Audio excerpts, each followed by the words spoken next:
What is good, YouTube? Welcome back to the channel. I'm your host, Joshua from Ray's Reviews, and in today's monthly pinch video, I will be giving you my first part to my three-part phase, where I will be giving a pitch for Phase 1 of my Valiant Cinematic Universe. So for context, if you don't know what this series is, this is a series that I do every single month where I will take some form of media, whether it's superhero or non-superhero, any type of film, TV show. I will pitch it, give my own idea of what I would do with it, and you guys just hear my pitch of just rambling on for a few minutes. This video is going to be part 1 of 3. This first video will cover part 1, aka Phase 1 of my version of what the Valiant Cinematic Universe would look like, and then next month, in March, will be Phase 2, and then in April will be the finale of Phase 3. So yeah, that's going to be the format. That's going to be the format of the next two of the next two videos that are of the monthly pitch series. I've been trying to figure out a way of how to do this for a while, and I just thought that this would be the easiest way to do it. For reference, to give you a little bit more context on what Valiant Comics is. Valiant Comics is a comic run that was very popular during the 90s, but hasn't really had too much of a well-known leverage during the modern times. During 2020, I believe Universal, I might be wrong though, Universal tried to start up their own version of the Valiant Cinematic Universe with Bloodshot starring Vin Diesel, but that failed miserably because the movie was just not that good, and also it was during the time when the pandemic was just about to hit, so it bombed automatically, and the film, the universe never got to continue.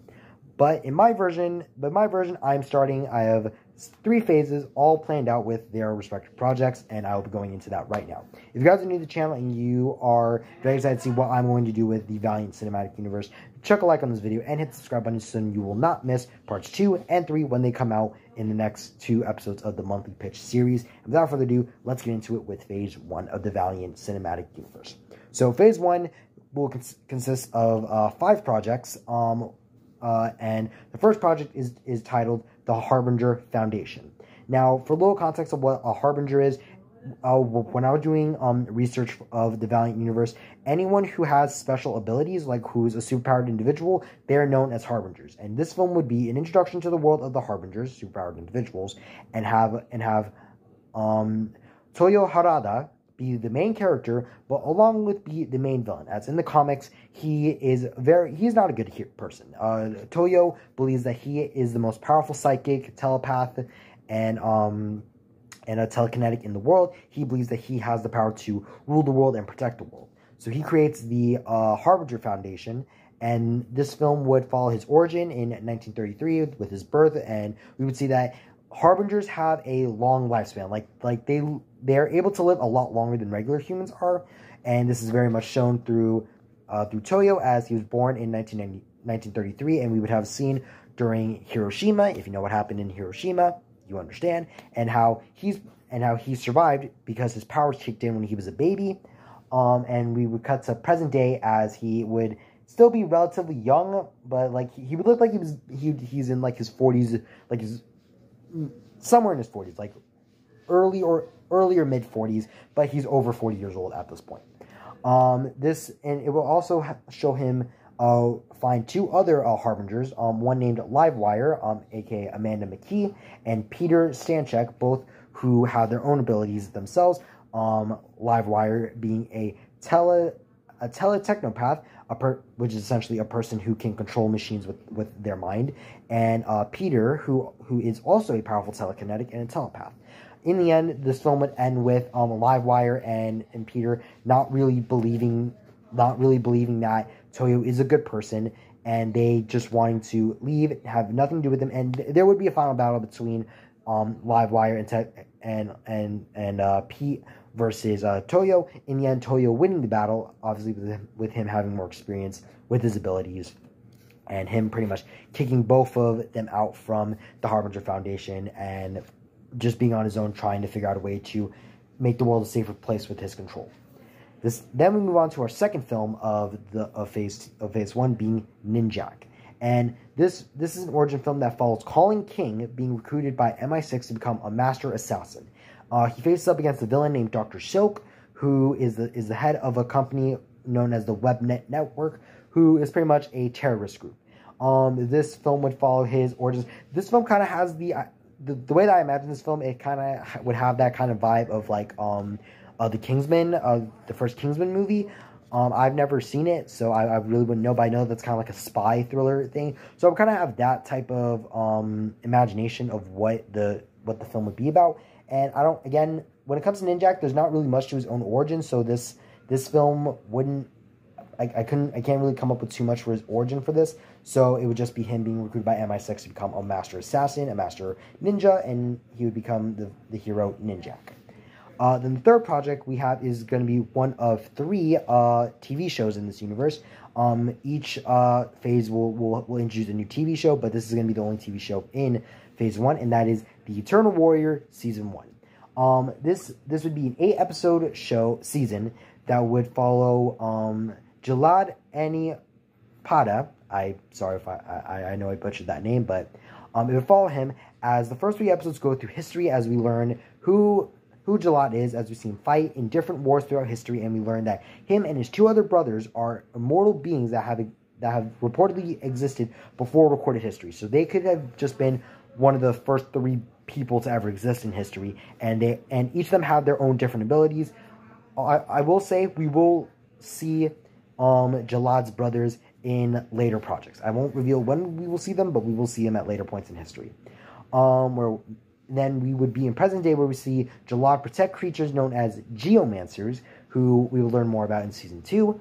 Again, we'll learn more about them in season 2. He then learns that his sister, Warmonger, is trying to start a war, is trying to begin World War III, and we would see him fight his sister and defeat her, believing that that war is not a good thing, because he himself has pretty much grown tired of war, and that's something that he just doesn't want to deal with anymore. But there's always war, and whenever there's a battle that needs to be fought, the Eternal Warrior will always be there to fight.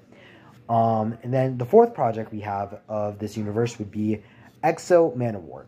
Now, the plot of this film would follow Eric of Dacia as he and his people, the Visigoths. Yes, that's a real humans in the comics, and they're taken by an alien race known as the Vine, and they become their own slaves. The whole film would really take place on the Vine's ship, and we would see the humans try to figure out a way to break free, and the main villain would be Commander Trill, as he pretty much enjoys torturing the humans. And later on we learn that the Vine have been trying to figure out a way, have been trying to find someone who's worthy of the Exo Manowar armor, or as they like to call it, the Shanhara.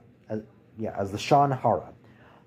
Again, that's a suit that is a suit that's basically has like its own sentience, and it pretty much chooses who it believes to be worthy. None of the Vine are worthy in its own eyes, and we see Eric try to lead his people to freedom, which would then lead to him gaining the armor.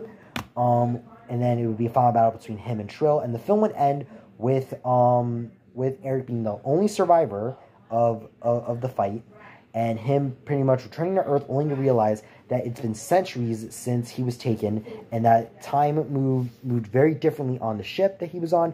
So for him, it would have felt like a month, that it would have felt like maybe 2 or 3 months that he'd been on the ship, when in reality, he'd been missing for centuries upon centuries, and he would be in present-day Rome. And then the final project of Phase 1 would be a film called The Unity. The Unity is pretty much this the Valiant Comics version of the Avengers and Justice League. So the Unity film would pick up with Eric discovering the world he's now in. He would be very confused. The world would kind of be scared of him, and uncontrollably he would be using his powers. He would be using the suit to hurt people when he's A, still trying to figure out how the suit works, and B, just very confused at what has happened. We would see him get into a fight with both Ninjak and the Eternal Warrior, and after they both lose the fight, Ninjak and Jalad both agreed that they should work together and find someone who would know how to defeat powerful super beings. And they obviously go to Toyo Harada and the Harbinger Foundation, and Toyo does his research and finds Livewire, and he decides to bring her in, and the four of them come together to try to take down Eric. And yeah, so they convince Toyo, and the four of them work together to fight Eric, and they're able to take the suit off of him. Livewire, Ninjak, and Jalad, they all agree that the suit is too dangerous and it should never be in humans or Harbinger's hands. Toyo, on the other hand, does not agree with this and decides to use the suit for his own benefit to try to figure out a way to take over the world and have it under his rule. Livewire, Jalad, and Ninjak both all agree that it's better off that the suit is with Eric, and they free him, and the four of them go to war again. Well, not go to war, but they go to battle against Toyo, and they end up defeating him with Eric regaining the suit and realizing that he can do well with the suit, even though it's going to take him a while to learn how to control the suit and also learn how to get used to the modern day that he's in. They agree all together. They get the suit back, and Jalad wonders why exactly Divine always stood around Earth, and decides to investigate because he explains that during his time he had heard rumors of the Vine through the Geomancers, and it just left him very confused as to why the Vine always stood on this planet, when in reality they would always jump from planet to planet to steal beings from respective planets and just move on to another. When after they took the humans of Earth, they never left. They never left. So for him, he was just very confused. And the group agrees to reunite whenever there was another threat that would need to threat the world.